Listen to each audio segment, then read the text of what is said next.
précise que l'opération Gemba pour la neutralisation de cette milice n'a pas encore réussi à éradiquer ce phénomène. Top Congo FM. Pas encore programmé la plénière pour l'audition du rapport de la commission spéciale temporaire sur le réquisitoire du procureur général près la Cour de cassation sur le dossier de l'ancien ministre des Finances Nicolas Kazadi. Top Congo FM. Le poste de secrétaire général de la francophonie sera bientôt vacant. Il revient à la RDC de présenter un candidat crédible. C'est un ancien délégué général congolais à la francophonie qui l'affirme. Pour lui, il est temps que la RDC présente un candidat qui a un rayonnement international. Top Congo FM. Dans la province du Haut-Uélé, la population dénonce la surfacturation à la régie des eaux Isiro. Au mois d'avril dernier, certains abonnés ont payé entre 50 000 et 75 000 francs congolais, contrairement au mois de mai qui s'achève où la facture est légèrement revue. Selon eux, la facture est passée de 100 à 195 000 francs congolais sans aucune raison valable. Voilà pour le sommaire. Top Congo FM, le journal vous est présenté par Eric Ambago. Bonjour, les Mobondo signalés vers le quartier d'Oumi sur la RN1 juste après le pont Kwango. C'est le bourgmestre de la commune de Maluku qui l'annonce. Alexis Mompa précise que l'opération Gemba pour la neutralisation de cette milice n'a pas encore réussi à éradiquer ce phénomène. On l'écoute. La situation n'est pas tellement encore revenue comme auparavant. Moi, j'étais aussi au niveau de Menkao, mais on vient de m'appeler par le chef de quartier de Doumi, qu'il y a des groupes de Mobondo qui étaient à Monamputu. Ils sont traversés maintenant à 15 km de Doumi. Donc, ils créent des terreurs là. Doumi, c'est toujours sur RN1. Vous traversez le pont Maïndom. Mais il y a des opérations qui sont en cours. Bon, nous croyons toujours à leur travail. Ils sont en train de travailler, mais au moment où il y a des coins là, jusqu'à présent, la population, ils sont toujours ici au centre-ville, à Mumbele, à Kimbantseke, on Nsele. Et même au plateau de Bateke, la situation sécuritaire est toujours instable. Bon, au plateau de Bateke, c'est seulement sur le RN1, hein, dans des villages tels que de Mbankana, il y a quand même quelques populations. Mais au fin fond, dans des fermes là, il n'y a personne. La plupart de ces fermes, les gens sont déjà vidés il y a longtemps. Alors, c'est combien de personnes qui ont fui leur domicile pour venir vers le centre de Kinshasa ? Ils sont nombreux. Beaucoup d'entre eux sont dans des familles d'accueil, hein, mais il y a quelques nombres qui sont restés chez nous à Maluku. Et pendant ce temps, une accalmie relative est observée dans le territoire de Kwamoutou, dans la province de Maïdombe, bastion des insurgés Mobondo. C'est ce qu'affirme Bertin Ngweni, membre de la société civile de cette province. La situation était calme à travers le territoire de Kwamoutou. C'est le message que l'administration du territoire de Kwamoutou vient de m'envoyer. Il y a du calme dans tous les 4 coins. Mais sauf le murmure au coin de Menko là-bas. Mais on a déjà régler la situation dans ce cas-là. Les Mobondo viennent de limiter les Teke. Les Teke ne peuvent pas franchir la limite où sont les Mobondo. Et les Mobondo ne peuvent pas venir franchir la limite passée. Donc ils sont chacun, on se regarde en chef de faïence. Il y a une équipe que j'ai formulée qui va descendre là-bas. Et l'opération Gemba se déroule bien ou comment? Non, l'opération Gemba marche vraiment. Il ne faut pas de tortilles. Ils ne vont pas en profondeur dans la forêt pour traquer cette milice? Il va d'une manière là superficielle. Il ne va pas jusque-là dans les fonds fins de forêt. Bertin Ngweni, les membres de la société civile de Maïdombe, parlant de l'insécurité dans le territoire de Kwamoutou justement. Cela fait exactement 3 ans depuis le début de l'activisme de la milice Mobondo, le mouvement insurrectionnel né d'un conflit communautaire entre Teke et Yaka, contrôle aujourd'hui plusieurs villages dans le Grand Bandoudou, à Maluku, à Kinshasa et Kibvula dans le Congo central. Selon l'armée, la milice est à ce jour divisée en plusieurs factions suite à des conflits de leadership. Détail, Jonathan Messa. D'un conflit coutumier à la naissance d'une milice armée aujourd'hui divisée, le territoire des Kwamoutou reste en proie à l'insécurité, 3 ans après les débuts de la crise. Tout a commencé le 12 juin 2022 dans le village Massiakwa, à l'origine indifférent autour de la redevance coutumière exigée par le chef Teke aux populations allochtones, principalement le Yaka. La taxe, autrefois d'un sac par récolte, fut brutalement portée à 5 sacs. Un geste perçu comme une injustice par le Yaka qui s'y opposèrent ouvertement. La réaction fut immédiate. Il aurait été ordonné l'expulsion de ces communautés du territoire des Kwamouth. Une manifestation publique des contestations organisée s'est soldée par des incendies, des morts et des blessés. Ce qui n'était encore qu'un conflit d'ordre coutumier basculant en quelques semaines dans une spirale des violences. Les villages Masiakwa, Ngambomi, Betani, Etumbalangwaka, Bisiala et Kinsele devinrent les théâtres d'un conflit sanglant. Dans ces climats de tension, la milice s'est constituée, des hommes porteurs d'armes et recourant à des pratiques fétichistes s'y sont organisés, tuant des civils et s'opposant aux forces de défense et de sécurité. Le chef traditionnel Teke furent les premières cibles, plusieurs d'entre eux ont été capturés et égorgés par les miliciens avant que ceux-ci ne s'attaquent au reste de la population. Dès septembre 2022, la crise s'est propagée au territoire de Bagata, où jusqu'aujourd'hui, une dizaine de villages sont occupés par le milicien. En mai 2023, le village Bachongo dans le territoire de Kenge a été attaqué peu avant que les miliciens ne soient signalés dans les territoires des Popo-Kabaka. Entre 2024 et 2025, les exactions se sont multipliées. Attaque des véhicules, enlèvement, extorsion et pillage sur l'axe Lonzo-Kingala. À Wamba, dans les territoires de Bagata, ils ont pris le contrôle de plusieurs postes de perception fiscale, privant la province du Kulu de plus de 5 millions de francs congolais depuis juillet 2024. Aujourd'hui, à Kwamouth, la milice Mobondo est fracturée. 3 factions principales émergent, celle dirigée par un certain Dadi et 2 autres connus sous les noms de Satongé et B50D, selon les services de communication des FRDC. Kikwit, Jonathan Messa. Top Congo FM. Crise sécuritaire en RDC. Dans une lettre ouverte adressée au président de la République, le parti Action patriotique pour le Congo et allié, dirigé par Papi Oscar Kabantou, condamne avec virulence le retour politique de Joseph Kabila et met en garde contre les appels à un dialogue national initié, selon lui, par des acteurs complices du drame à l'est du pays. La PK-BARA appelle à des sanctions exemplaires et à une rupture nette avec l'ordre ancien. Trésor Kiyombo pour les détails. Les tons est grave, les mots choisis tranchants. Dans un message transmis au président Félix Tshisekedi ce 11 juin, les partis Action patriotique pour le Congo et alliés, dirigés par Papi Oscar Kabantou, dénoncent ce qu'il appelle, je cite, l'indécence politique d'un passé qui refuse de mourir et d'un homme, Joseph Kabila, qui s'acharne à jouer aux faiseurs d'ombre pendant que le pays pleure ses enfants. Fin des citations.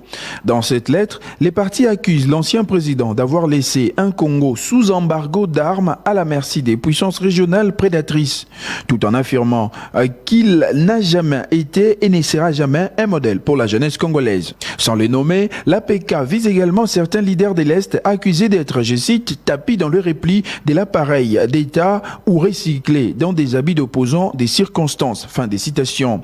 Alors qu'un dialogue national semble en gestation, les partis haussent le ton et s'y opposent fermement. Le Congo n'a pas vocation à négocier avec ses bourreaux, insiste Papi Oscar Kabantou, appelant le chef de l'État à rejeter toute tentative de réconciliation avec ceux, dit-il, couverts du sang des innocents et responsables du drame des Goma. Enfin, l'APK salue l'élection de la RDC comme membre non permanent au Conseil de sécurité de l'ONU, évoquant une réussite de la diplomatie d'excellence menée par le président Félix Tshisekedi. Trésor Kiyombo et le gouvernement congolais appelé à prendre des mesures urgentes pour reprendre le contrôle effectif du lac Édouard. Appel lancé par une organisation des droits de l'homme, Badilika, basée à Goma. C'est suite à la présence d'un bateau de guerre lourdement armé sur ce lac. L'organisation affirme que ce bateau appartient au mouvement rebelle M23. Manouvo Gouka, coordonnateur de l'ONG Badilika, aujourd'hui en déplacement, alerte la communauté internationale sur la réorganisation du mouvement du 23 mars. On l'écoute. Nous venons d'être alertés par la présence d'un bâton de guerre, lourdement armé du mouvement rebelle du M23, qui venait d'être aperçu au niveau du village lacustre de Vichumbi, en voie de prendre la direction de l'Unia 5 sur la côte ouest du lac Édouard. Cet enjeu de guerre était conduit par des instructeurs spécialisés dans la conduite des navires de guerre. À bord, il a été aperçu deux jeunes recrutés qui étaient en cours de formation pour conduire ces bateaux de guerre, qui confirment aujourd'hui la présence de la force navale du M23 dans l'optique de dégager de guerre lacustre au niveau du lac Édouard Et ceci, c'est dans la finalité de conquérir l'espace lacustre, faisant partie aujourd'hui du parc national de Virunga. Nous alertons toute l'opinion nationale tant internationale. Bien évidemment, nous nous posons plusieurs questions sur la diplomatie internationale que mène aujourd'hui la République démocratique du Congo. À quoi servent-ils les cessez-le-feu issus des accords de Qatar, de l'Amérique et au niveau international? Manouvo Gouka, coordonnateur de l'ONG Badilika, qui est en déplacement, mais il vivait à Goma. Négociation pour la paix en RDC, les femmes constatent qu'elles ne sont pas impliquées dans tous les pourparlers en cours à l'issue d'un atelier organisé aujourd'hui à Kinshasa par JDH, journaliste des droits humains en collaboration avec Chari Congo SBL. Les participants recommandaient au gouvernement de prendre des mesures urgentes pour l'implication des femmes dans la résolution des conflits en République démocratique du Congo. Détail, Cyril Milandou.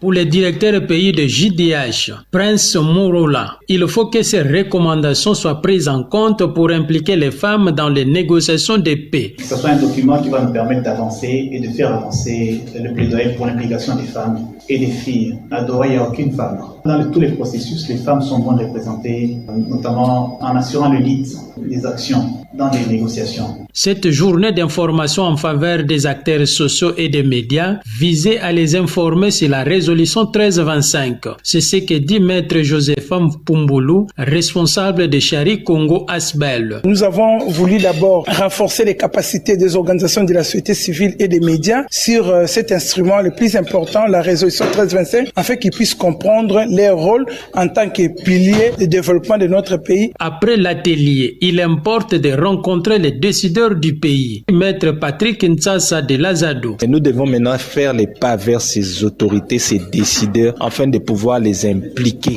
dans cette résolution du respect de la résolution 1325. Pour Maître Joseph Mfulubatonda de l'association Femmes Acquises pour la défense des droits de l'homme, les organisateurs devraient poursuivre ce genre d'activités. Nous devons davantage nous impliquer pour que ce qui a été décidé puisse être exécuté. Sans implication, nous ne pourrons pas évoluer dans les décisions qui sont prises. JDH comme Chari Congo, qui a été le partenaire d'appoint, c'est d'évoluer et de continuer avec ce genre d'activités parce qu'il y a encore un grand travail à faire. Les participants ont recommandé aux Congolais de se mobiliser derrière les gouvernements pour la restauration de la paix en RDC. Cyril Milandou, la réaction de la conférence épiscopale nationale du Congo aux accusations de Jean-Pierre Bemba. La SENCO se dit consternée par les propos du vice-premier ministre en charge des transports qu'elle qualifie d'ineptie. Dans une réaction rendue publique aujourd'hui, le secrétaire général de la SENCO fustige une démarche qui risque de compromettre le processus de cohésion nationale et du bien vivre ensemble tant recherché par la population congolaise. La SENCO regrette le silence observé par le procureur général après la Cour de cassation et l'Assemblée nationale, qui devait en principe se saisir du dossier afin d'en faire toute la lumière. On écoute Monseigneur Donatien Cholet au micro de Myriam Iraghi.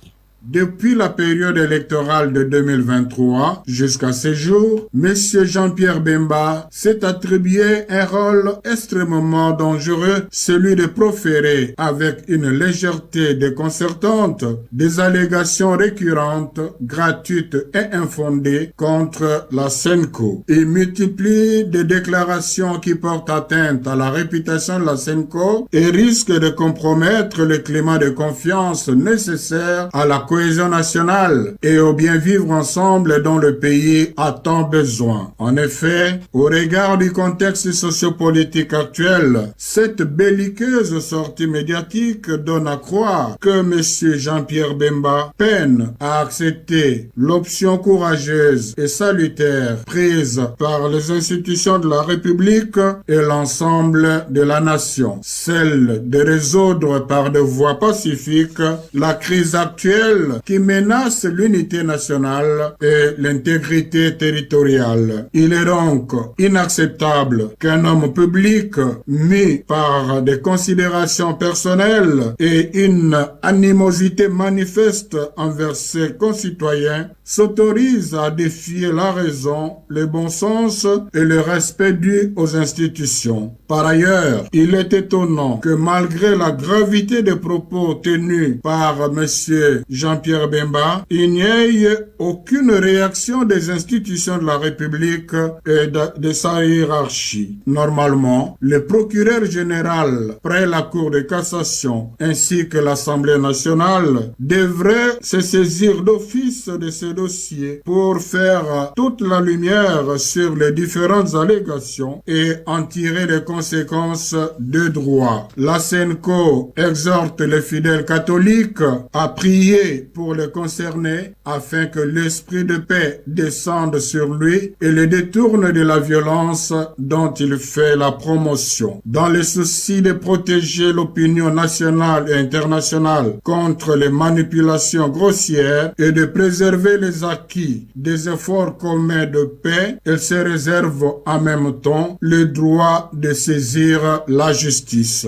Monseigneur Donatien Cholet, secrétaire général de la SENCO, la conférence épiscopale nationale du Congo.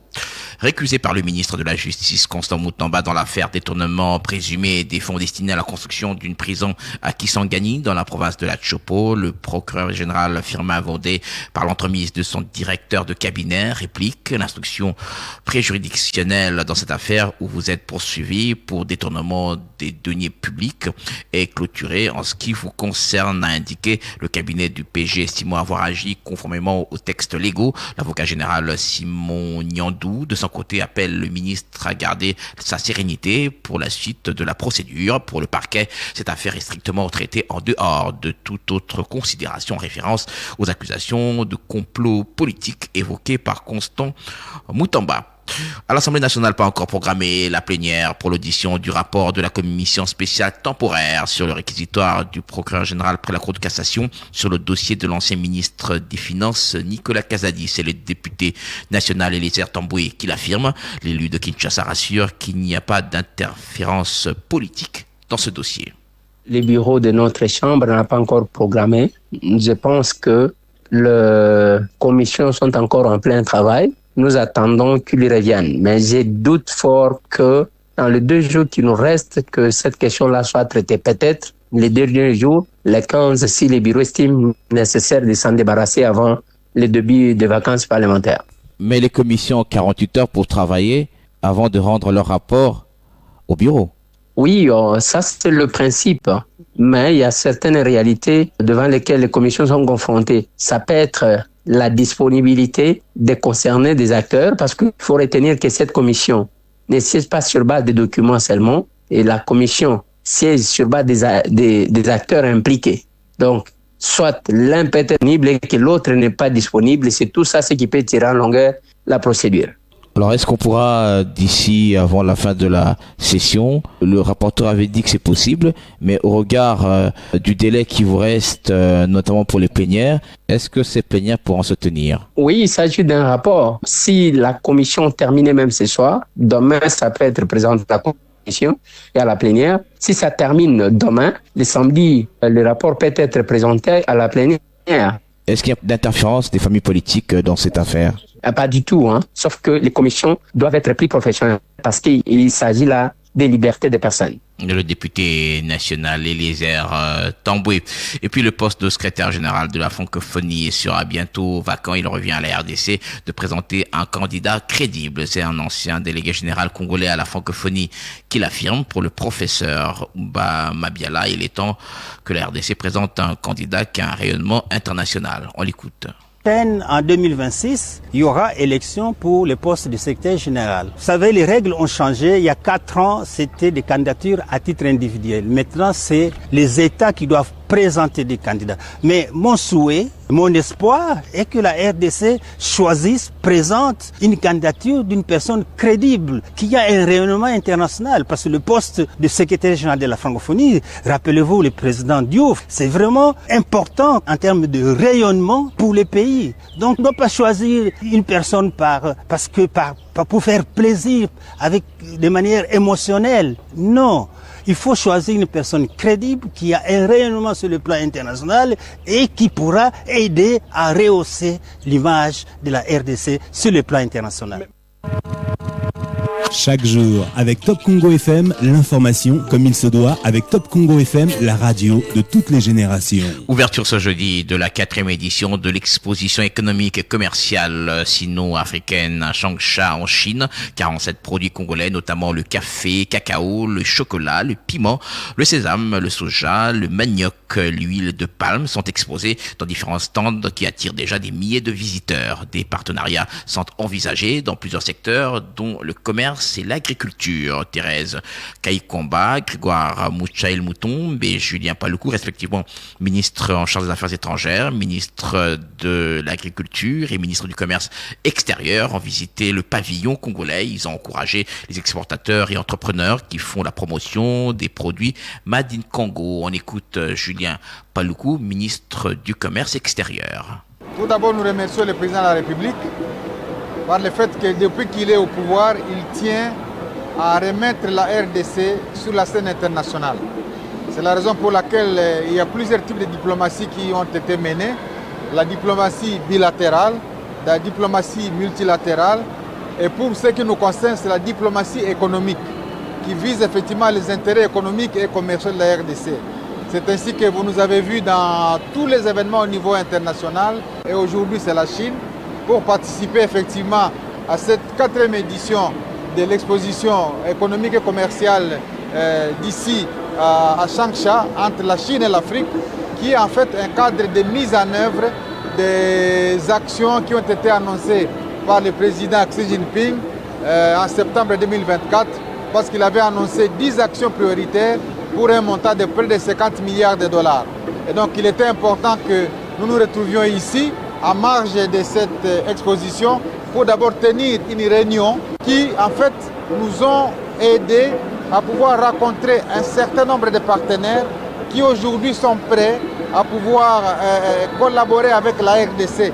Julien Paloukou, ministre du Commerce extérieur, signalant que la délégation congolaise aura des échanges et partages d'expériences au cours de cette exposition. Entend-on la RDC muscle son agenda de développement. Aujourd'hui, le Sénat a adopté en seconde lecture 8 projets de loi de ratification d'accords de financement pour un montant global dépassant les 2 milliards de dollars, portés par le ministre des Finances, Doudou Fouamba. Ces textes traduisent la volonté du gouvernement de transformer les appuis extérieurs en levier de modernisation et de réforme. À travers ce vote, le Parlement renforce la mise en œuvre du programme d'action du gouvernement dans la droite ligne de la vision du président Tshisekedi. Ces financements visent des secteurs clés, énergie, eau, numérique, infrastructure urbaine. Un signal fort de cohésion institutionnelle dans un contexte où chaque avancée législative devient un pas vers la transformation de la RDC. Doudou Fouamba est au micro de Osé Mwanzanza. Ces 8 projets, par leur complémentarité, forment une action cohérente du gouvernement. Ils témoignent la volonté de faire, en matière de financements extérieurs, non pas une approche qui constitue comme une dépendance extérieure, mais un levier de souveraineté et de développement de notre pays. Ils ont été élaborés en dialogue constant avec les ministères sectoriels, les services techniques de l'État, les partenaires sociaux et les bailleurs internationaux. Ensemble, ils renforcent les capacités de notre État à planifier, à investir dans l'avenir, à réduire les vulnérabilités et à répondre aux attentes légitimes de nos populations. Leur pertinence est évidente, mais leur mise en œuvre requiert une mobilisation rapide, coordonnée et déterminée de l'ensemble des acteurs concernés. C'est dans ces cadres que, conformément à l'article 214 de la Constitution, que j'ai l'insigne honneur de soumettre à l'examen de votre auguste Assemblée les 8 projets de loi suivants pour ratification. Les projets de loi autorisant la ratification de l'accord de crédit numéro 7801ZR, crédit A, et 7800Z, crédit B, avec l'Association internationale de développement, pour un montant de 600 millions de dollars américains au titre du programme et premier appui budgétaire sur la gouvernance, la transparence et la résilience économique conclu le 28 mai 2028. Doudou Fouamba, ministre en charge des Finances. Pendant ce temps, la route Ngouba-Bujimaï sera ouverte à la circulation d'ici fin août. L'annonce, c'est du ministre d'État en charge des infrastructures et travaux publics. Alexis Guissaro l'a dit à l'issue de la visite du chantier, une année après le lancement des travaux, longue de 870 km. Cette section de la RN1 permettra, une fois complètement achevée, de fluidifier le trafic entre le province de Lualaba, Olomami et Kasaï oriental. Détail, Éric Lukoki. Chose impossible il y a encore peu, 2 heures suffisent désormais pour Ngouba Louboudi. Le ministre d'État, ministre des Infrastructures et Travaux Publics, s'en est rendu compte en personne en parcourant ce tronçon long de 145 km. Les 26 premiers kilomètres allant du PK0 au village Mwenda Mukose subissent déjà une transformation visible. La terre disparaît et laisse place à un revêtement en enduit monocouche. Sous peu, il sera recouvert d'une couche de roulement en béton bitumineux. Et enroulé à son aise jusqu'à Louboudi, Alexis Guissaro, qui pour cette visite d'inspection s'est fait accompagner de son maître d'ouvrage délégué.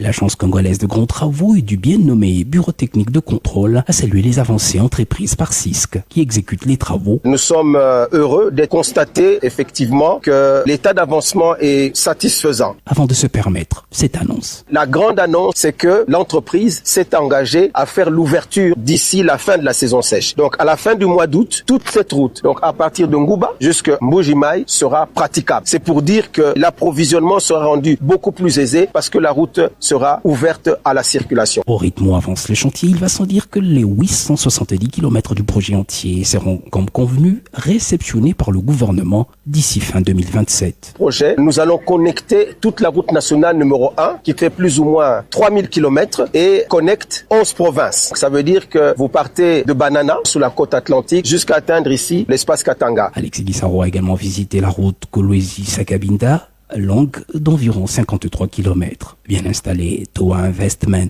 qui effectue les travaux, a déjà ouvert les 8 premiers kilomètres. Éric Lukoki, le droit n'est pas bien dit dans les juridictions de travail mises en place dans la loi de 2002. Pour pallier cette situation, le député national Donald Sindani propose une loi portant création, organisation et fonctionnement des juridictions du travail. Sa proposition de loi a été déposée au bureau de l'Assemblée nationale. Il a apporté comme innovation majeure la création des cours de travail pour régler les infractions liées au monde du travail. Le député national Donald Sindani est au micro de Pascal Kapalaï. Le texte de 2002 dispose que les magistrats du tribunal de travail sont nommés par le ministre de la Justice, alors que l'article 82 de la Constitution de 2006 accorde le pouvoir de nomination de magistrats au seul chef de l'État. Et ce texte de 2002 avait un avantage, c'est qu'il avait institué un siège tripartite au niveau des tribunaux de travail. Ce siège est composé de magistrats de carrière, de juges provenant des organisations professionnelles des employeurs et des juges provenant des organisations professionnelles des travailleurs. Mais malheureusement, cet élan magnifique s'est stoppé au niveau du premier degré et nous venons avec cette proposition pour que nous puissions continuer avec ces sièges tripartites au niveau d'appel parce que ce sont les mêmes affaires qui concernent le même travailleur et les mêmes employeurs. Voilà pourquoi avec ces textes, nous proposons la création de cours du travail comme c'est le cas déjà en Belgique. Non seulement cela, ces textes amènent d'autres innovations, notamment en ce qui concerne les délais de prononcer des décisions et les délais en ayant lecture. Le ministère public est tenu de donner son avis lorsque le dossier lui est communiqué.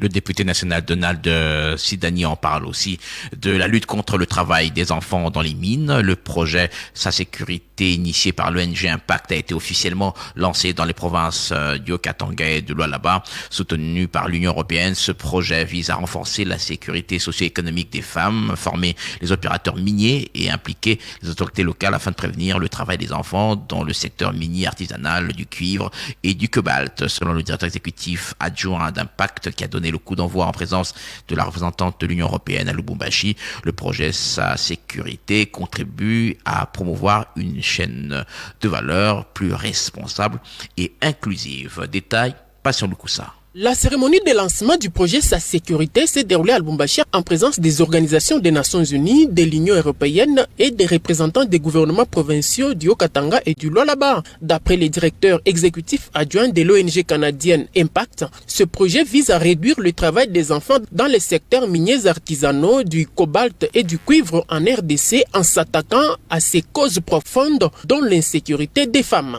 Yann Lebrat. Nous souhaitons contribuer à la réduction du travail des enfants et la prévention du travail des enfants dans ce secteur avec une emphase sur le rôle des femmes par leur renforcement de leur pouvoir économique. Ce projet compte enregistrer combien d'enfants qui doivent être sortis des mines dans le Haut-Katanga et Lualaba? Donc nous sommes toujours en phase d'évaluation des besoins. Ce que nous souhaitons, c'est avoir un maximum d'enfants qui puissent sortir des mines. Mais notre objectif principal, c'est de travailler sur la cause en travaillant avec les mères. Venu spécialement à Lubumbashi pour cette activité de lancement au nom de l'Union européenne, Elisabeth Sartorel a souligné que ce projet s'inscrit dans le nouveau partenariat stratégique signé en 2023 entre l'Union européenne et la RDC. Ça fait partie de notre effort de promouvoir les chaînes des valeurs responsables sur les matériaux critiques dans la République démocratique du Congo et l'Union européenne. Donc ce projet est très important aussi pour nous permettre d'expliquer aux entreprises européennes qu'on peut venir à travailler en République démocratique du Congo. Au nom du ministre provincial des Mines dans le Haut-Katanga, Placide Kisokola a salué cette initiative. Le ministère des Mines du Haut-Katanga et celui du Lualaba s'engagent à accompagner la mise en œuvre de ce projet qui cadre bien avec la vision du chef de l'État, Félix-Antoine Tshisekedi Tshilombo, c'est de voir le secteur minier assaini et contribuant effectivement au développement des provinces productrices et du pays. Avec un budget de près de 3 millions d'euros, le projet Sa Sécurité s'étale sur une durée de 48 mois, soit de novembre 2024 à 2028. Lubumbashi, Patient Lukusa pour Top Congo FM. Et dans la province de l'Équateur, on parle d'un nouveau drame qui s'est produit hier soir. Un naufrage a donc eu lieu sur le lac Tomba. Un convoi de 3 pirogues motorisées avec plus de 200 passagers à bord a chaviré à Bikoro. Ce convoi provenait de Moto et se dirigeait vers la ville de Badaka. Le bilan encore provisoire fait état de 50 morts et plus d'une centaine de disparus, mais les recherches se poursuivent. C'est le panel de la société civile de l'Équateur qui l'annonce. Dieu merci à Kula, le rapporteur de cette organisation, précise que la surcharge serait à la base de ce drame. On l'écoute au micro de Myriam Boketchou. Un convoi de 3 pirogues motorisées transportaient environ plus de 200 personnes, mais malheureusement, le convoi a pu s'avirer, pleine navigation, et il y a eu vraiment des pertes en vie humaine. Le bilan reste encore incertain, mais selon certaines indiscrétions, on laisse entendre qu'il y a eu plus d'une cinquantaine de morts et d'autres personnes évoquent même un bilan de plus d'une centaine. Et qu'est-ce qui est à l'origine de ce naufrage? C'est juste la surcharge de ces embarcations. Le marin et le comité fluvial ne surveillent même pas le poids de ces embarcations. Ils ne savent même pas quand est-ce qu'on doit arrêter de charger. Donc, nous avons alerté les services de sécurité. Au moment où nous vous parlons, les services sont en train de faire des recherches. On nous informe aussi la mort de toute une famille d'une dizaine, une quinzaine de personnes qui étaient allées récupérer des pluies mortelles dans un village comme ça, arrivé à Itokobomina, c'est là où il y a eu nos naufrage. Donc, toute cette famille, et même la dépouille mortelle ne se voit plus. Donc, une quinzaine de personnes et la dépouille mortelle qu'ils étaient partis chercher ne se voit plus. Et cette fois-ci, en tout cas, nous demandons à nos autorités de aussi une enquête spatiale parce que ça s'est produit. Donc nous invitons aussi nos partenaires humanitaires à apporter un soutien rapide aux familles. On dit toute une famille partie comme ça, ceux qui sont restés, c'est vraiment un désastre pour eux. Donc le silence à ces drames est une forme de complicité parce que la vie humaine est tellement sacrée. Et ce naufrage sur le lac Tomba pouvait visiblement être évité il y a quelques mois sur les antennes de Top Congo. Le professeur Jean-Robert Bouangoy, spécialiste en sciences géospatiales, alertait les autorités sur la nécessité d'interdire la navigation nocturne sur les lacs Tomba et Maïdombe, en cause les effets pervers du dérèglement climatique qui devait s'observer jusqu'au milieu du mois de juin. Selon le professeur Jean-Robert Bouangoy, cet énième accident qui a coûté la vie à plusieurs personnes doit interpeller les autorités congolaises. On l'écoute au téléphone de Myriam Iragui. Nous avons discuté longuement au cours d'une émission dans votre chaîne et nous avons parlé de la situation qui est causée par des perturbations climatiques et nous avons prévenu que la navigation doit être contrôlée à la fois au niveau du lac Nord et du lac Mai-Ndombe. Donc nous avons dit que vous voyez la zone de convergence intertropicale tarde à quitter la région équatoriale pour monter vers le nord et qu'il y a eu les effets pervers de la Niña qui avait commencé au 1er janvier et qui s'est arrêté vers la fin du mois d'avril. Mais nous avons dit que les effets pervers vont continuer. Donc, ce sont ces effets pervers alliés à une situation climatique plus ou moins normale où la zone de convergence s'éternise. Donc, il y a encore des tempêtes et des pluies. Vous voyez qu'il n'y a pas encore la mousson ne souffle pas encore, ce qui fait que c'est une situation qu'on aurait pu éviter puisque nous en avons parlé, les autorités étaient prévenues.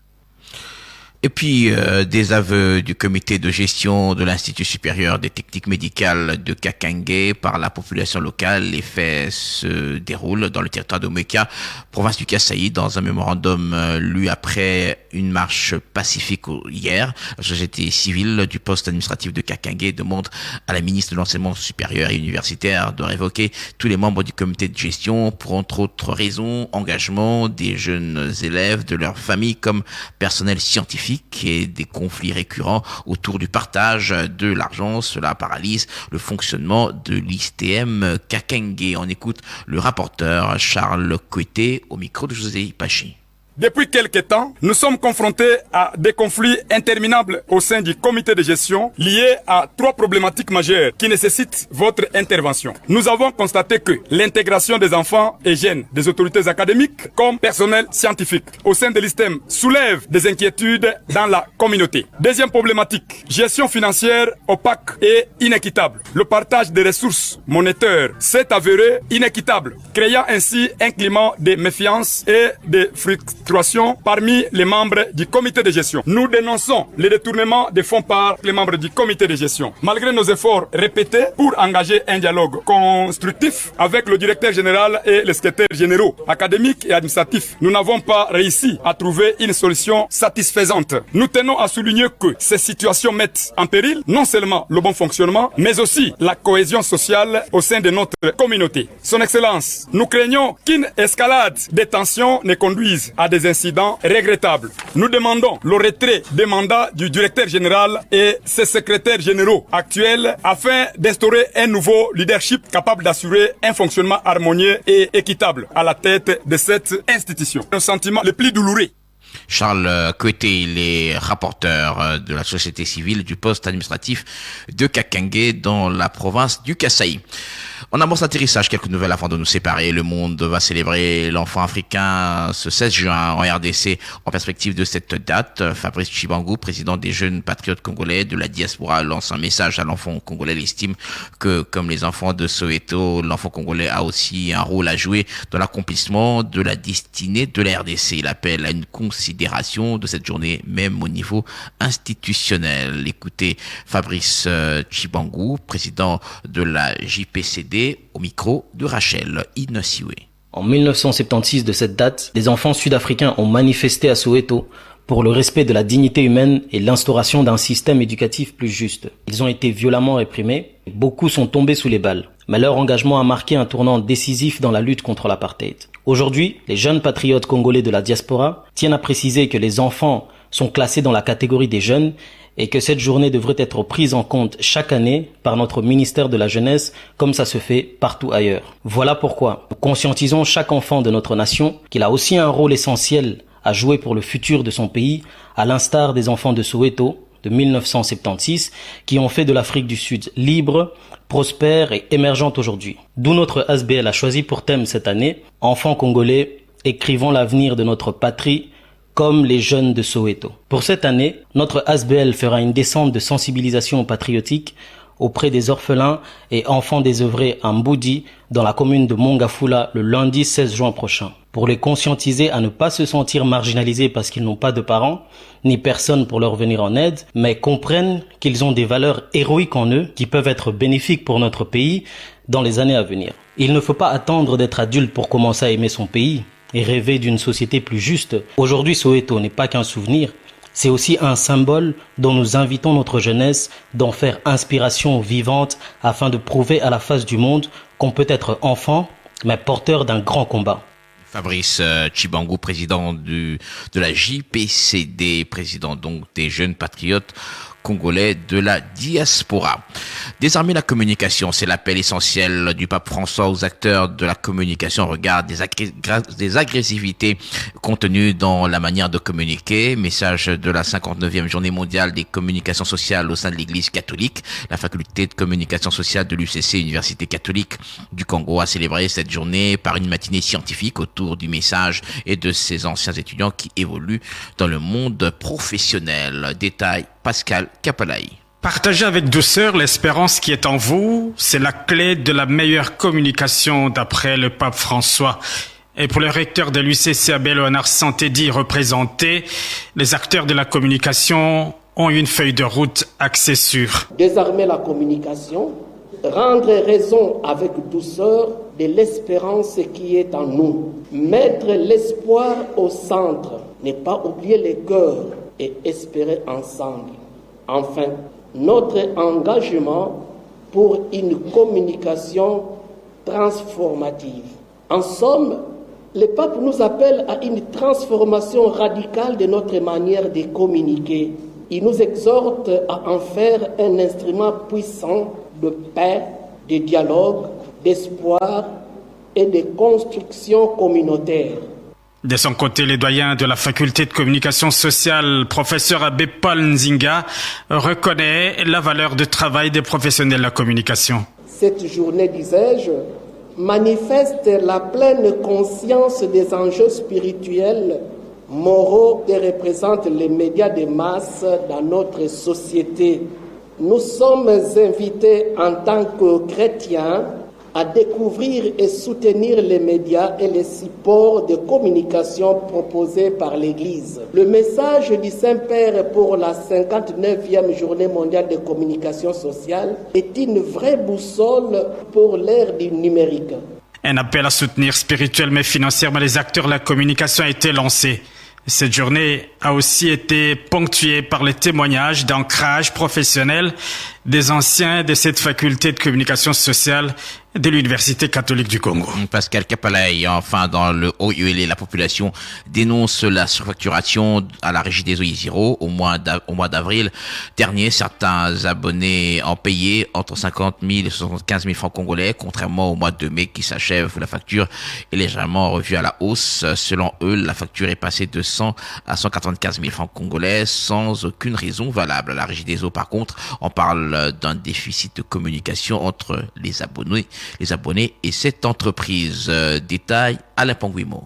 Au mois d'avril dernier, certains abonnés ont payé la facture mensuelle, 75 000 francs congolais, comparativement au mois de mai, où le prix a galopé entre 100 et 195 000 francs congolais. Témoignage. Nous avons fait un constat inquiétant. Au mois de mai, on a pu payer 31 000 francs congolais, mais au mois de mai, on a consommé la même quantité d'eau et nous avons maintenant 71 190 francs congolais. Surfacturation comme ça cause ces informations pourquoi on a augmenté les prix. C'est vraiment déplorable. À la régie des eaux, par contre, toutes les dispositions sont prises, comme explique Tito Lekadiano, chargé des finances. La compréhension qui a intoxiqué nos abonnés à ne pas payer le facture sans avoir s'imprégné des mobiles qui ont animé cette tarification. Les autorités de la place nous ont réunis, on a trouvé un compromis. Les factures seront annulées, on a revu la tarification pour le mois prochain. La régie des eaux vend ses produits en crédit. Quand nous donnons l'eau, nous sommes au mois de juin, la facture sera établie au mois de juillet. Alors la facture qui a posé problème, c'était la facture du mois de mai. Nous avions dit que nous reprenons ces factures-là avec l'ancienne tarification. L'ancienne facturation en mètre cube revenait à 1120 francs. Notons que cette résolution fait suite à la réunion tenue mercredi au gouvernorat des provinces entre Régie des eaux Isiro, FEC, FENAPEC, Société civile et le gouvernement provincial du Haut-Uélé. Depuis la ville d'Isiro, Alain Panguimo, Top Congo FM. Top Congo FM 88.4, première radio d'information en République démocratique du Congo. Ce journal est complètement terminé. Mise en onde Alain Pascal Bungu. Merci à Didi Bin Sika qui a permis la diffusion de ce journal sur YouTube et Facebook. Merci à Rachel Siou et Eric Lukoki qui ont écrit ce journal avec nous. Merci à Pascal Kapalaï qui a réalisé ce journal. Merci à vous d'avoir bien voulu nous écouter. L'actualité continue sur www.topcongo.live et sur les réseaux sociaux. À très bientôt. 5 éditions, 18 bulletins d'information. Top Congo FM 88.4, première radio d'information en République démocratique du Congo. Une rédaction en contact permanent avec ses auditeurs. 080 812 812. Information avec Top Congo FM 24h sur 24, 7 jours sur 7. Ce journal vous a été proposé par Equity BCDC.